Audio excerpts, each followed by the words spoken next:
All right, welcome to The Explainer. Today, we're going to talk about something you use constantly, every single day, but you've probably never even heard its name. It's kind of the hidden engine securing your whole digital life. We're talking about elliptic curve cryptography. So, let's kick things off with a puzzle, one that really defines our modern world. Look, you and I, we expect everything to be secure, right? Our messages, our payments, all our data. But here's the catch. How do you get that kind of ironclad security on a device that has to fit in your pocket? Something that's small, fast, and doesn't drain your battery in 5 minutes. Well, that right there, that creates what you could call the modern security paradox. It's this fundamental tug of war, a tension between what we demand from our tech and what these little devices we love can actually handle. I mean, think about it. Your phone, the chip in your credit card, even your smartphone, they don't have unlimited power. They're working with limited processing juice and battery life. And the old ways of doing cryptography, yeah, they were strong for sure, but they were also bulky, slow. They were just too much for these little guys. They'd suck up too much power, take forever, and that was a huge roadblock for the secure, portable tech we wanted. So the big question is, how did the cryptography world get around this? How'd they solve this paradox? Well, the answer, it turned out to be this incredibly elegant and, frankly, powerful solution. And that solution is elliptic curve cryptography, or as everyone calls it, ECC. It's this brilliant take on public key crypto that feels like it was tailor-made for our connected world. It gives you that top-tier security, but without all the heavy lifting, all that computational baggage. Really, it all boils down to two things. It's compact and it's potent. ECC manages to pack this incredible security punch into a super tiny package. And that was exactly what was needed to secure the billions of little devices that make up our world. Okay, so how on earth does ECC pull this off? How is it so efficient?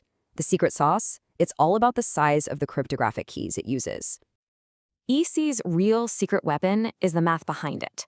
Its security is built on a problem called the elliptic curve discrete logarithm problem, or ECDLP.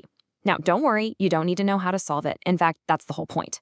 It's just dramatically harder for a computer to crack than the math used by older systems like RSA. See, with RSA's problem, there are some known shortcuts, ways to chip away at it. But with ECDLP, nope, no known shortcuts. That makes it a much, much tougher nut to crack. And because that math problem is so much harder, ECC can get away with using way smaller keys to get the same level of security.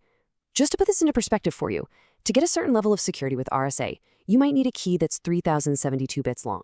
To get that exact same security with ECC, you only need a 256-bit key. I mean, that difference is just staggering. It's huge. When you actually see it visually, the advantage becomes crystal clear. You're getting the exact same level of protection, but with a key that is just a tiny fraction of the size. And that massive gap in efficiency, that was the breakthrough. That's what made all the secure, portable tech we just take for granted today even possible.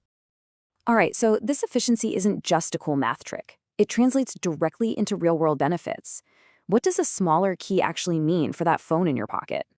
Well, those smaller keys give you three huge advantages. First, the math is way faster, which saves precious battery life. Second, the keys themselves take up less storage space, which is a huge deal on small devices. And third, sending them over a network uses less data. It's a win-win-win, really. And that combination, speed, small size, efficiency, that's exactly why ECC became the gold standard. It's what's securing your smartphone, your credit cards, and pretty much all of the countless Internet of Things devices out there. It really is security built for modern life. So where is this stuff actually working? You'll find it doing two main jobs. First, it's used for digital signatures.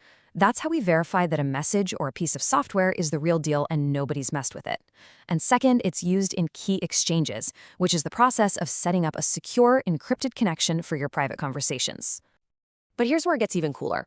The ECC story doesn't just stop here with today's problems. Because of its unique math, it's also become this super important platform for building the future of cryptography. Yeah, researchers are using it to build all sorts of advanced systems, doing things we couldn't do before, like creating these super efficient short signatures that save even more space and bandwidth. But maybe the biggest deal of all, ECC is a top contender in the race to build security that can survive an attack from a quantum computer. In fact, get this. Some of the most promising new protocols being designed to be quantum resistant, they're built on a special kind of elliptic curve math.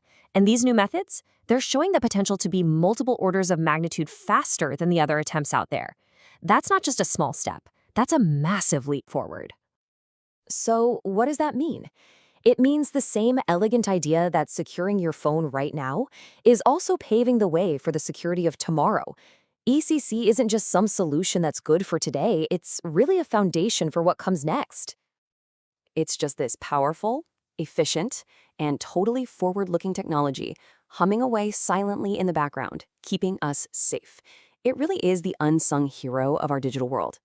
And that kind of leaves us with one last question to chew on, doesn't it? If this is the hero that's securing our world today, what's going to secure it tomorrow?